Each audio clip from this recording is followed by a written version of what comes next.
Every year, 450 aircraft are retired. But behind them lies not a scrapyard, but a multi-billion-dollar resource waiting to be recovered.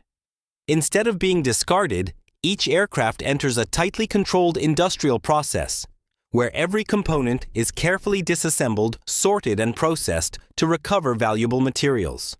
From a complex machine made up of millions of parts, it is gradually transformed into a stream of clean, reusable materials that deliver significant economic value to the manufacturing industry. In this documentary, join 5.0 Industry as we step inside massive processing lines and explore how humans work with a giant mechanical system where each aircraft is taken apart, processed, and reborn in ways rarely seen by the public. Contrary to common belief, aircraft are not immediately destroyed once they are taken out of service. Instead, they are processed in stages with each component assigned a different value and handling method.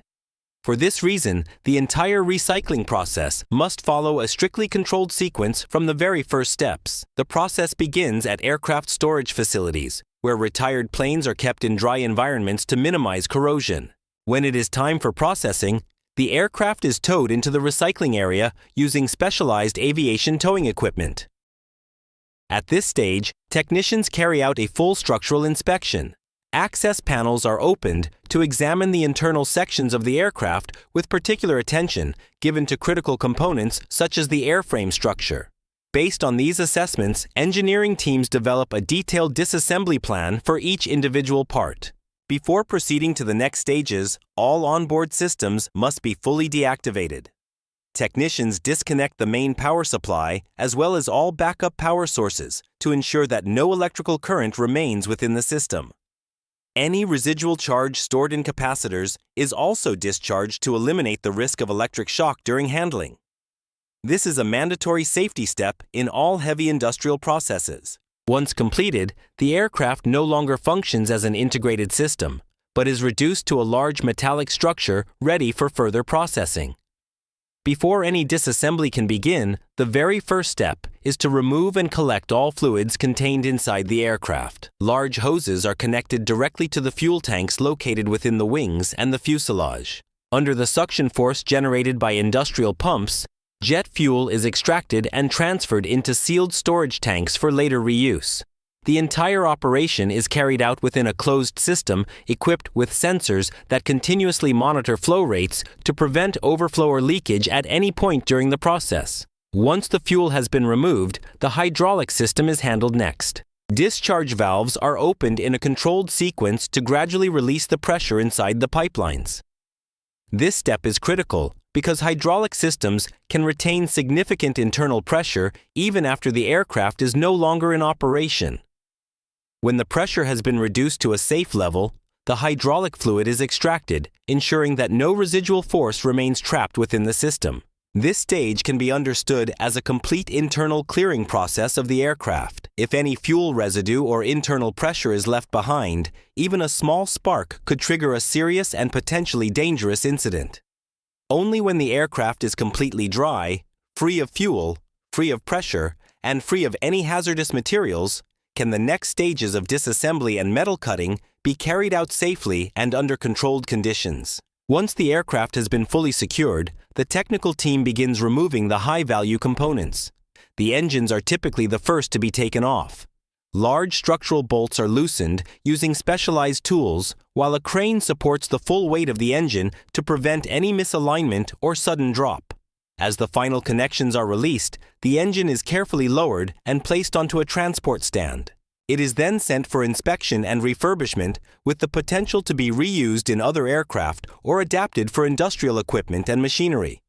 Next, the landing gear is removed.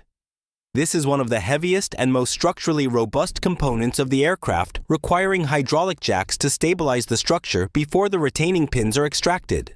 At the same time, electronic systems, including navigation units, flight computers, and control modules, are dismantled piece by piece.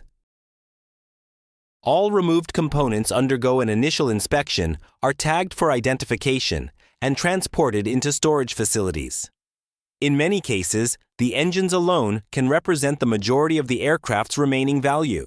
This stage is critical for preserving recoverable assets before the aircraft proceeds to full dismantling. Before structural cutting begins, the entire interior of the aircraft is completely dismantled.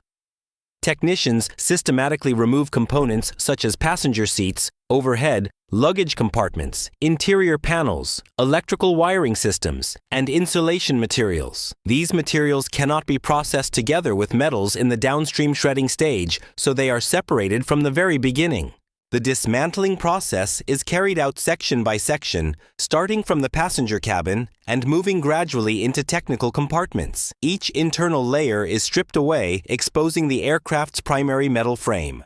By the end of this stage, the interior space is almost entirely empty, leaving only the load-bearing structure in place, ready for further processing.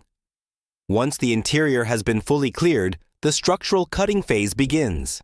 Excavators equipped with hydraulic shears are positioned around the aircraft, gripping the fuselage firmly and performing controlled cutting cycles. The shear blades press through the aluminum skin and internal structural frames in repeated strokes, ensuring a stable and controlled operation. The wings require a more complex approach due to their thickness and load-bearing design. The hydraulic shears are positioned at the wing root, where multiple cutting cycles are applied to penetrate the main structural spars. After separation, large sections such as the wing's tail and fuselage are pulled away and placed into individual blocks. At this stage, the aircraft no longer retains its original form and has been broken down into manageable sections ready to be transferred to the next stage of shredding and material processing. After the fuselage wings and other large sections of the aircraft have been separated, the initial stage of size reduction begins directly during dismantling. Excavators equipped with grapples or hydraulic shears do not only cut, but also compress and fracture large metal structures into smaller pieces. As the applied force increases, aluminum panels and internal frames begin to bend, crack, and break apart into more manageable fragments. These pieces are then picked up and loaded onto trucks for transport to recycling facilities. At the recycling plant, the material is not processed immediately, but is instead fed into large-scale industrial shredding systems, typically heavy-duty shredders. During operation, rotating shafts fitted with hardened steel teeth grip, tear, and break down the metal into significantly smaller fragments than before. The entire process runs continuously, with material entering from one end and exiting in a reduced form through the discharge outlet. After passing through the shredder, the mixed material is conveyed along sorting lines. A high-power magnet positioned above the conveyor extracts ferrous metals from the stream. The remaining material then passes through an eddy current separation system, which repels and separates aluminum from the rest.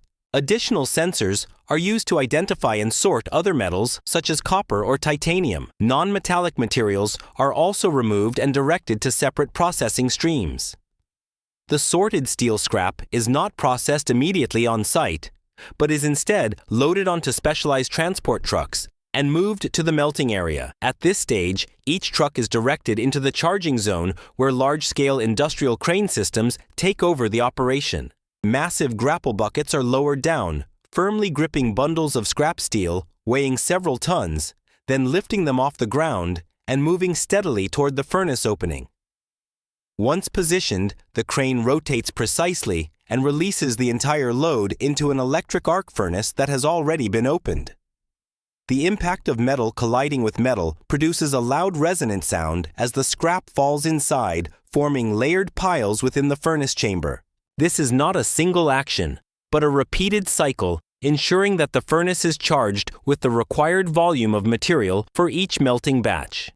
Every movement is carefully controlled to prevent overloading or uneven distribution inside the furnace, as either condition could directly affect melting efficiency in the next stage. When the furnace reaches its target capacity, the system transitions into the heating phase, where electrical energy will be converted into extremely high thermal energy, initiating the transformation of solid steel into molten metal.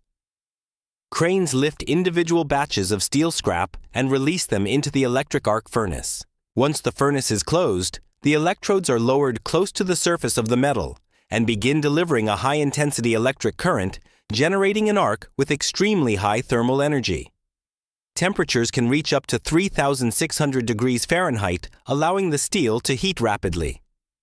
At first, the surface of the metal turns red, then gradually softens and begins to melt. As the temperature continues to rise, the entire solid mass transitions into a fully liquid state. Throughout this process, additional material is continuously charged into the furnace to maintain a consistent volume of molten metal. Once the steel is completely melted, the refining phase begins. Lime and other fluxing agents are added to bind with impurities. As these impurities rise to the surface and form a layer of slag, that slag is removed using specialized equipment so the usable metal can remain clean and chemically stable below. Throughout this stage, sensors monitor temperature composition and energy input to ensure every part of the melt stays within controlled industrial limits. When the required specifications are reached, the molten steel becomes uniform and ready for the next stage of forming. What began as irregular scrap from dismantled aircraft structures has now been converted into a clean, homogeneous mass of molten steel ready for casting. Immediately after refining, the molten steel is tapped from the furnace through a guided discharge system. The stream of metal flows continuously into casting molds, cooled by circulating water. As the molten steel comes into contact with the mold, the outer layer begins to solidify, first forming a hardened shell around the material. Inside, the core remains liquid and continues to move forward along a series of rollers. During this phase, the steel is transported and cooled at the same time, allowing the internal mass to solidify progressively and evenly. The continuous strand is then drawn out into long semi-finished forms, known as billets or slabs, extending for dozens of feet. Square billets are commonly used for structural products, while flat slabs move on for rolling into sheets or coils. Once the programmed length is reached, an automated cutting system divides the continuous stream into individual sections. After leaving the casting area, the hot steel sections remain at extremely high temperatures and are transferred directly into the rolling stage. Here, each billet passes between continuously rotating rollers. With every pass, the steel is compressed and elongated in the direction of movement. This is not done in a single step, but through multiple successive stages. At each stage, the gap between the rollers is gradually reduced, causing the steel to become thinner, longer, and more uniform after every pass. Because the metal remains at high temperature, it can deform without cracking or fracturing. Throughout the operation, the material moves continuously through multiple rolling stands, while sensors monitor thickness, speed, and alignment in real time. If any deviation is detected, machine settings are corrected immediately.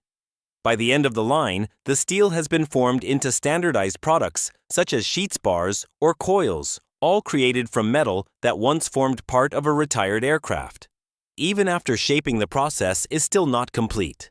The newly formed steel retains internal heat and stress and must be stabilized before it can be used reliably. It is therefore passed through a controlled cooling stage where high-pressure water sprays, fine mist, or industrial air systems reduce the temperature at a measured rate. This is a critical part of production because cooling too quickly can create cracks, while uneven cooling can distort the material. Once thermal stability is achieved, the steel advances to quality inspection. Samples from each batch are analyzed to verify chemical composition, while mechanical testing measures hardness, tensile strength, and dimensional accuracy. If any deviation is found, the material is separated and may be returned for reprocessing. Only the sections that meet specification are approved for release. Finally, the finished steel is cut into standardized lengths or wound into transportable coils ready for use in construction and manufacturing. After meeting quality standards and being cut to size, the metal sections are labeled for identification. Information such as alloy type, batch data, and production history is clearly recorded to ensure traceability and efficient management. The materials are then stacked onto pallets or loaded into containers for transport to manufacturing facilities. At these plants, the bars, coils, and metal blocks are used to produce a wide range of products, including automobiles, industrial machinery, structural components, and construction materials. In some cases, a portion of the recycled metal may even find its way back into the aerospace industry through new certified applications. This demonstrates that an aircraft does not truly disappear at the end of its service life. Instead, it is transformed into new forms and continues to exist within an entirely different industrial life cycle. From a machine that once flew thousands of hours in the sky, an aircraft does not vanish at the end of its service life. It is dismantled, cut apart, shredded, melted, refined, and reintroduced as entirely new material. Each stage in this process is not simply waste handling, but a reconstruction of value. The metal is cleaned, controlled, and returned to production with consistent quality, ready to become part of new products. What is remarkable is that the life cycle of the material does not end with a single aircraft. It can continue to exist in a building, a machine, or even another aircraft in the future. This is not just recycling. It is how modern industry ensures that materials continue to be used rather than wasted. If you want to explore more processes like this, leave your thoughts below and follow 5.0 Industry so you do not miss the next industrial journey.